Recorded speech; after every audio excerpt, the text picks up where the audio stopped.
সবাই মিলে চেষ্টা করেন ফজরের নামাজে অভ্যস্ত হইতে। বিশ্বাস করেন বাপ, এই ফজরের নামাজের ব্যাপারে দুইটা কথা, শুধু অনেক কথা, শুধু দুইটা কথা শুনেন।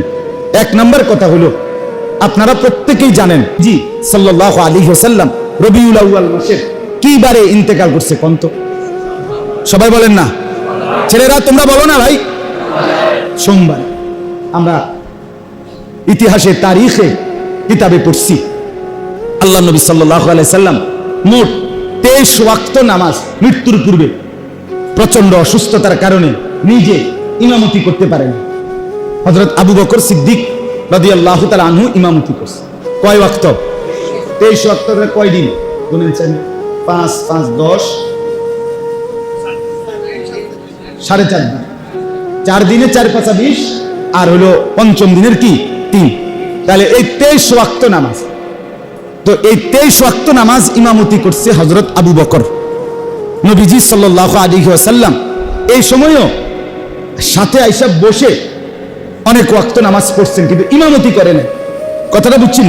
কিন্তু শেষ আমার এই কথাটা খেয়াল করেন, সোমবার দিন যেদিন নবীজি ইন্তেকাল করছে সেদিন আল্লাহ নবী সাল্লাল্লাহু আলাইহি সাল্লাম ফজরের নামাজের ওয়াক্তে, কোন নামাজের ওয়াক্তে? সমস্ত সাহাবী মসজিদে নববী ভরা, আবু বকর সিদ্দিক ইমামতির জায়গাতে এসে দাঁড়াইছে। এই সোমবার দিন কিতাবে আছে, আরবি কিতাবে আমরা পড়ছি। আম্মা জান আয়েশা রাদিয়াল্লাহু তাআলা নবীজির স্ত্রী, ওনার কামরা এরকম মসজিদের মনে করেন জানালা ঘেইসা ইমাম সাহেবের যেরকম হুজরা থাকে, এই লগের কামরা প্রথমটা হযরত আয়েশা। এখন নবীজির রওজা মোবারক যেখানে, এটা তো দেখলেই বোঝা যায় যে মসজিদ এখানে, সাথে কি নবীজির রওজা একসাথে। তো হযরত আয়েশা রাদিয়াল্লাহু তাআলা আনহাকে নবীজি বললেন, এত বেশি অসুস্থ যে নিজে নিজে মাথা তুলে বসতে পারতেছেন না নবীজি। আল্লাহ নবী বললেন, আয়েশা আমারে তোমার এই কনুর মধ্যে ঠেস দিয়া আমার একটু বসাও, আর পর্দা, আমার কামরার পর্দা সরায় দাও, আমি আমার উম্মতের, আমার সাহাবীদের ফজরের নামাজের দৃশ্য দেখব। বিশ্বাস করেন, আম্মা জান আয়েশা রাদিয়াল্লাহু তাআলা আনহা বলেন, আমি প্রচন্ড অসুস্থ নবী, আমি ওনাকে কনুইর মধ্যে ঠেস দিয়া বসাইলাম, পর্দা সরায় দিলাম। আল্লাহ নবী সাল্লাল্লাহু আলাইহি সাল্লাম চেহারায় মোবারক দিয়ে মসজিদের দিকে তাকাইলেন, আর দেখলেন পুরা মসজিদ ভরা সাহাবী, আবু বকর ইমামের জায়গায়।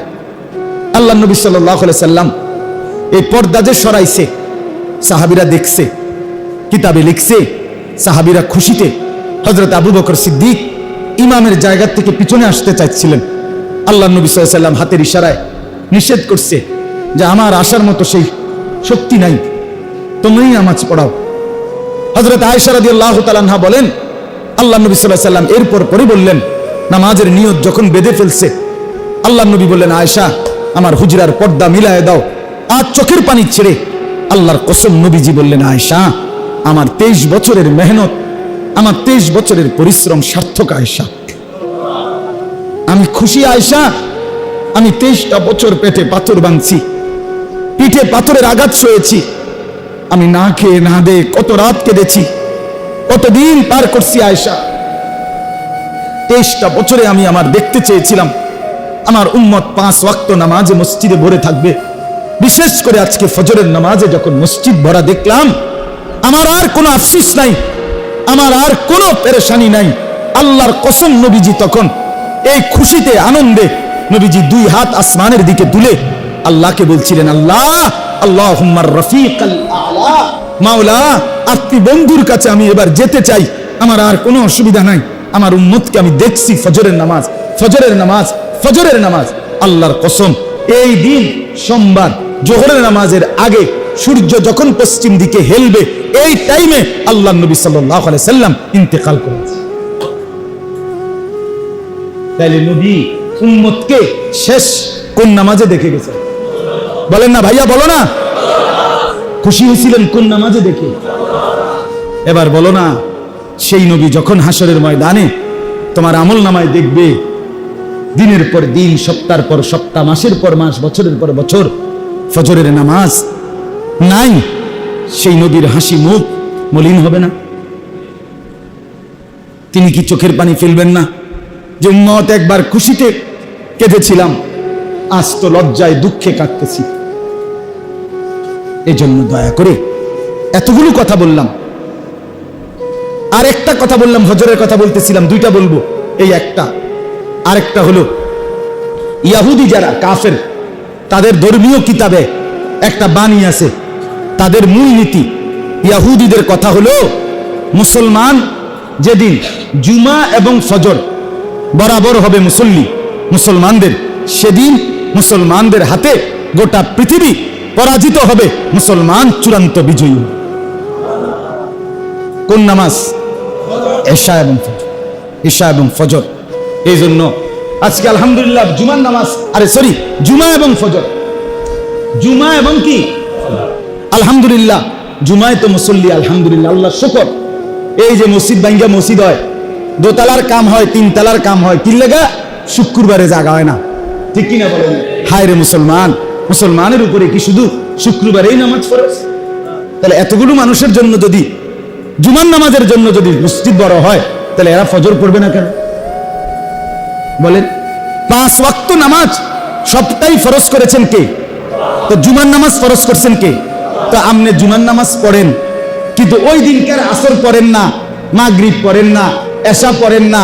তা আপনি যে আল্লাহর লাগা পড়েন জুমার নামাজ, এ কেমনে বুঝুন কাকা? আপনি দোস্ত, তুমি একটা ছেলে কদ্দুর কওসায় বুঝাইয়া বিষয়টা আমরা একটু বুঝতাম যে আমি জুমার নামাজ পড়ি আল্লাহর জন্য আর আসরের নামাজ পড়ি না আল্লাহর জন্য। কারণটা কি? পুরা সপ্তাহ 5 ওয়াক্ত নামাজ পড়ি না, এরপরে যদি কেউ মসজিদের মাইক দিয়েও শিক্ষারা বলে আমি জুমার নামাজ পড়ি আল্লাহর জন্য, আমি কমপক্ষে আমার বিশ্বাস হয় না। কথা বুঝেন নাই? আপনি যদি আল্লাহর জন্যই পড়েন, তো আসরের সময় আল্লাহর অপরাধটা কি? মাগরিবের সময় আল্লাহর অপরাধটা কি? নাউজুবিল্লাহ বলেন তো, কেন পড়েন না? ছেলেরা বলো, বাপ কে তোমাদেরকে বুঝাইয়া দিল মুসলমান শুধু জুমার নামাজ পড়তে হয়, বাকি নামাজ পড়তে হয় না? এটা বুঝাইছে যে তোমার দিলে দিছে সে শয়তান, সে শয়তান, সে শয়তান, ইবলিস, শয়তান, ইবলিস। মুসলমান তো তাকে বলে যে জুমাও পড়ে, 5 ওয়াক্ত নামাজও। কথা বলেন? এই জন্য যেই সমস্ত লোক শুধু জুমার নামাজ পড়ে, 5 ওয়াক্ত নামাজ পড়ে না, ওনারা জুমা পড়ে 2 কারণে। কয় কারণে? 1 বেডিতের কারণে, 2 গ্রামের মানুষের কারণে।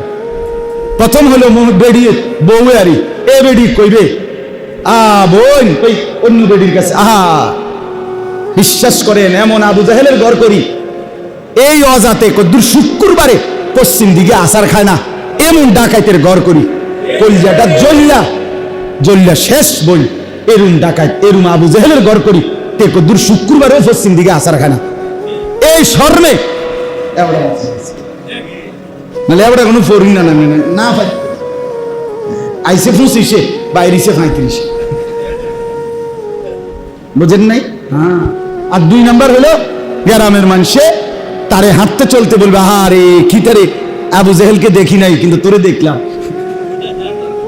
দেখলাম, আবু জাহেল মনে তোর মতোই আসিল রে, তুই তো কদ্দুর শুক্রবারও মসজিদ আইস না, তুই তো কদ্দুর শুক্রবারও পশ্চিম দিকে আচার খাস না, তোরে তো আমরা কবরস্থানেও দাফন করন যেত না, তোর লগে তো কোরবানি দিলেও হইতো না।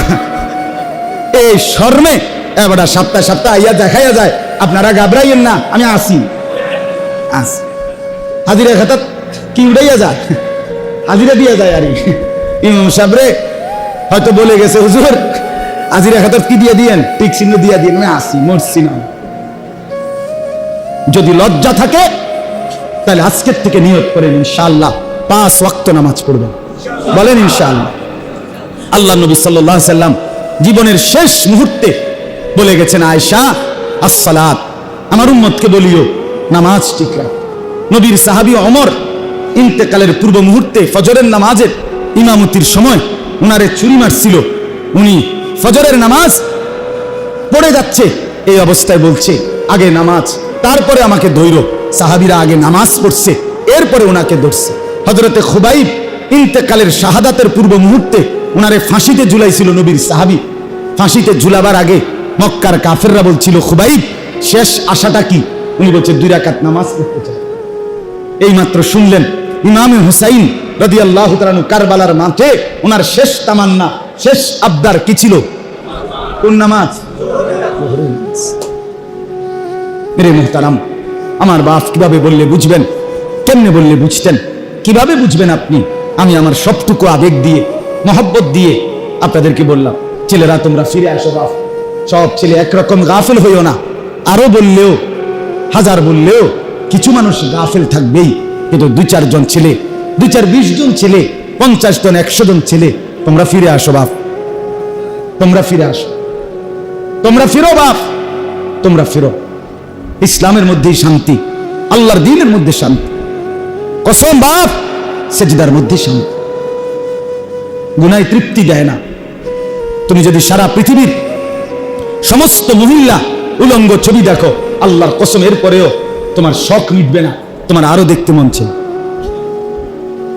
সারা পৃথিবীর 1 সাগর মদ যদি তুমি পান করো, তারপরেও মদের নেশা মিটবে না, তৃপ্তি হবে না, আরো নেশা করতে চাই। সারা পৃথিবীর সব টাকা নিয়ে জুয়া খেলতে বসলেও জুয়ার নেশা যাবে না। জুয়া শেষ পর্যন্ত হাজারো মানুষ জুয়ারি বাড়ি বিক্রি করে ফেলে, ভিটা বিক্রি করে ফেলে, শেষ পর্যন্ত বৌজি পর্যন্ত বিক্রি করে ফেলে। এমন জানোয়ার আছে কিনা বলেন? ফকির বানায় দেয়, ফকির রাস্তার ভিখারি বানায় দেয়। গুনাহ তৃপ্তি দেয় না। গুনাহ কি দেয় না? 1 সাগর মদ তৃপ্তি দেয় না, 1 গ্লাস পানি, হালাল পবিত্র পানি তৃপ্তি দেয়। সারা পৃথিবীর উলঙ্গ নারী তৃপ্তি দেয় না। হালাল স্ত্রী একজন স্ত্রী দিয়েই 1 পুরুষের 70 বছর পার হয়ে যায়, 90 বছর পার হয়ে যায়। হালাল কি দেয়? তৃপ্তি দেয়।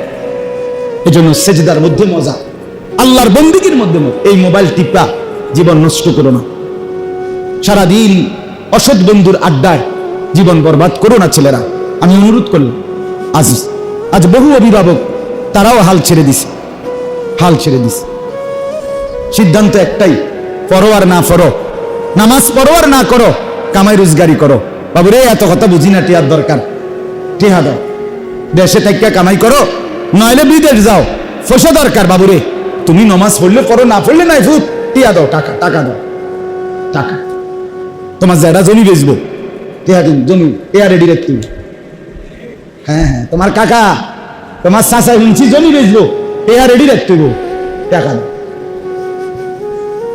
আস্তাগফিরুল্লাহ, আস্তাগফিরুল্লাহ। আল্লাহ আমাদেরকে বুঝ দান করেন।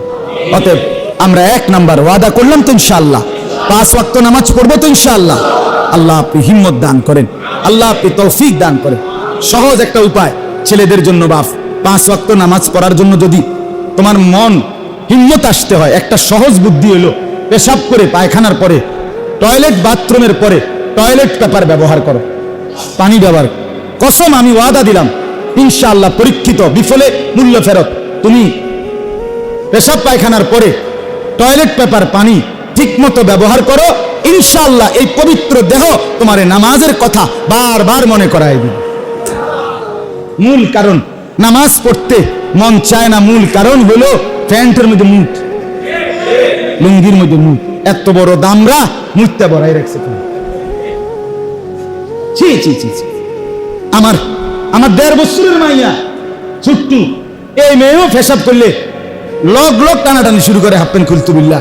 এত বড় আস্তা বেড়া, এত মুত্তা ফানিল না। ছি ছি ছি ছি ছি ছি বেটা, এত নোংরা মানুষ হয় না। মুসলমান তো পরের কথা, মানুষ এত অপবিত্র। এজন্য শরীর পবিত্র থাকলে টয়লেট পেপার পানি ব্যবহার করিলে শরীর পবিত্র, আর তখন পবিত্র দেহে ফেরেশতা থাকে। আল্লাহর ফেরেশতা তোমার ইবাদতের জন্য উৎসাহিত করবে, আল্লাহর বন্দেগীর জন্য মনে করায় দিবে। এজন্য চেষ্টা করতে পারি তো ইনশাআল্লাহ। একটু টয়লেট পেপার পকেটে রাখলে তেমন কোনো অসুবিধা নাই। এই টয়লেট পেপার ভাঁজ করে করে রাখলে খালাস, সহজ বিষয়। এটা পকেটে থাকলো, যখনই পেশাব পায়খানার জরুরত তো টয়লেট পেপার ব্যবহার করিলে, পানি ব্যবহার করিলে শরীরটা পবিত্র থাকবে, নামাজ পড়তে মন চাইবে। আল্লাহ তৌফিক দান করে। চেষ্টা করবেন ইনশাআল্লাহ। ছেলেরা বলো ভাই, চেষ্টা করবো ইনশাআল্লাহ। 2 নাম্বার আমল হলো, আল্লাহ বলছে, এটা শুধু ব্যাখ্যা ছাড়া বলি। 2 নাম্বার তাহাজ্জুদ নামাজ। ওয়া মিনাল লাইলি ফাতাহাজ্জাদ বিহি নাফিলাতাল লাক আসা আন ইয়াবআসাকা রাব্বুকা মাকামাম মাহমুদা। 2 নাম্বার আল্লাহ বলে, বন্ধু আপনি রাত্রিবেলা কোরআনুল কারীম তেলাওয়াতের সাথে তাহাজ্জুদ পড়েন, আপনাকে আমি হাসরের ময়দানে সর্বশ্রেষ্ঠ মর্যাদার যেই জায়গা মাকামে মাহমুদ, এই তাহাজ্জুদ পড়লে আমি আপনাকে সেটা দান করব। এই তাহাজ্জুদ, এই যারা মুরব্বী আছেন, যারা নিয়মিত নামাজি আছেন, আপনারা রাত্রিবেলা 2 রাকাত 4 রাকাত নফল নামাজ পড়ে নিজের দোয়া কান্নাকাটি আল্লাহর কাছে চাইবেন, আল্লাহ বরকত দিবেন।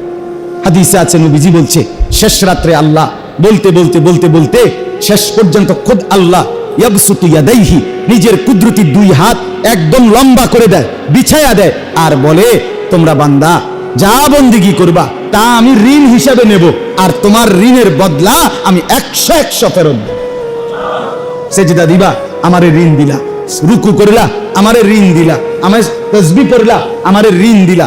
রাত্রিবেলার তোমার বন্দিগি আমার কাছে করস, আর করস সুদ করা, ঋণ সুদ করা নফল। বুঝেন নাই কথাটা? ঋণ সুদ করা কি নফল? যে করলে করলাম, না করলে নাই। আল্লাহ বলে, ঠিক আমি করজ নিলাম, ঋণ নিলাম, আমি তোমারে বিনিময় ফেরত দেব, এটা আমি আমার জন্য আবশ্যক করে নিলাম। তাহলে দ্বিতীয় আমল কি বলেন? তাহাজ্জুদ। বলেন না কি?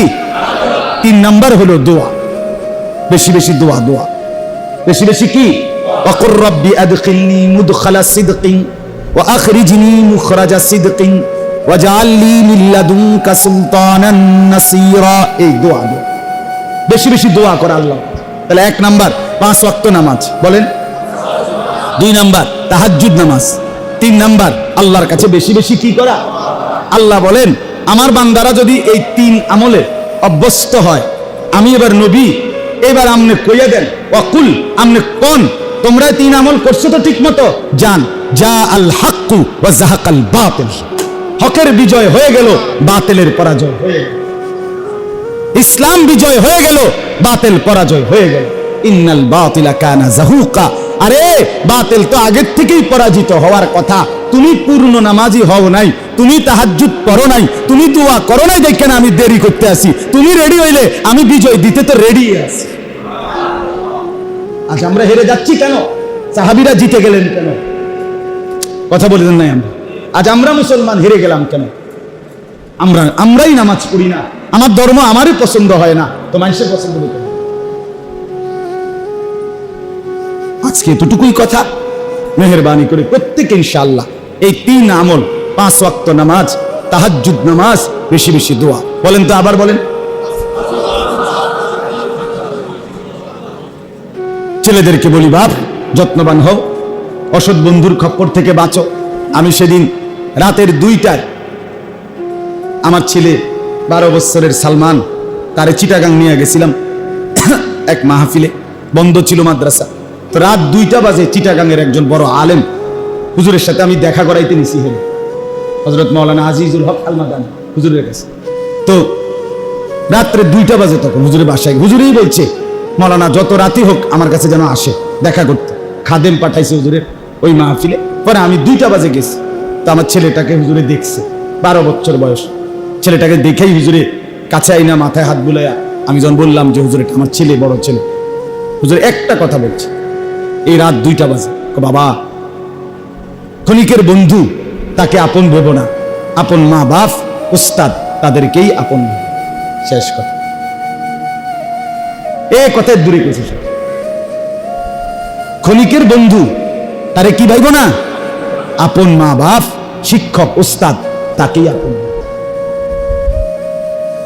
এজন্য ছেলেদেরকে বলি, বাপ এই সমবয়সী বন্ধু যে তোমার উলঙ্গ ছবি দেখায় মোবাইলে, মদের আড্ডা চিনায়, জুয়ার আড্ডা চিনায়, তোমারে নারীর ফান্দে ফেলে দিছে, তোমারে দুশ্চরিত্র তার আখড়াই নিয়ে গেছে, এটা বন্ধু না, এটা শয়তান। এটা কি? এটা অসৎ, এটা শয়তান, এটা ইবলিস, এটা ইবলিস। লা তুসাহিব ইল্লা মুমিন, মুমিন ছাড়া কাউকে বন্ধু না। সম্পর্ক বলতে দুনিয়ার কাজকর্মের জন্য সবার সাথে চলতে হবে, কিন্তু বন্ধুত্ব, অন্তরঙ্গতা, এটা বেঈমানের সাথে, নাফরমান পাপীর সাথে হবে।